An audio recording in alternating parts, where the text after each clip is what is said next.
Some applications of trigonometry. Question number 4. The string of a kite is 100 meters long and it makes an angle of 60 degree. பட்டத்தோட நூல் வந்து 100 meters லாங்னு சொல்லிட்டாங்க. அது வந்து கிரவுண்டோட 60 degree angle make பண்ணுதுன்னு சொல்லிட்டாங்க.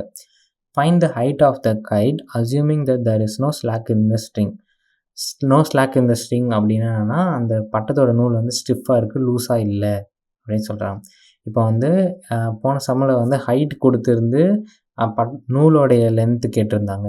இந்த சம்மில் வந்து நூலோடைய லென்த்து கொடுத்துருக்காங்க. கிரவுண்டில் இருந்து பட்டத்தோடைய ஹைட் எவ்வளோன்னு கேட்குறாங்க. அந்த பட்டம் தான் வந்து அந்த சின்ற பாயிண்ட்டு, ஏன்ற பாயிண்டில் தான் அந்த பட்டத்தோடைய எண்டோட நூலை நம்ம பிடிச்சிருக்கோம். அந்த ஏ டு பி, அந்த ஏபின்றது தான் கிரவுண்ட் லெவல். இப்போ opposite side, hypotenuse side, angle, இது எந்த ஃபார்முலாவில் வரும்? சைன் தீட்டாவில் வரும். So sine theta is equal to opposite side by hypotenuse which is equal to CB by AC. இப்போ அந்த வேல்யூவில் நம்ம சப்ஸ்டிட் பண்ணுவோம். sin 60 degree is equal to h divided by 100. So இப்போ trigonometry ரேஷியோ டேபிளில் sin 60 உடைய value வந்து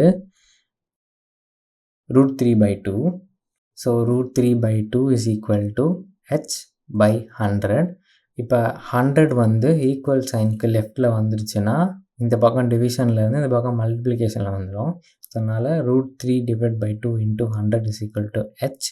இப்போ இந்த டிவைட் பை 2 கேன்சல் பண்ணுறதுக்காக 100 வந்து நம்ம வந்து 50 into 2 எழுதலாம்ல. ஸோ இந்த 2வும் டிவிஷனில் இருக்கிற 2வும் கேன்சல் ஆகிட்டு h is equal to 50√3 மீட்டர்ஸ்னு வரும். போன 2 சம்மில் நம்ம வந்து √3க்கு வேல்யூ ஆக்சுவலாக சப்ஸ்டிட் பண்ணலை. √3 வேல்யூ வந்து 1.732. So 50 into 1.732 is equal to 86.6 meters. மறக்காமல் சேனலை சப்ஸ்கிரைப் பண்ணுங்கள். தேங்க்யூ.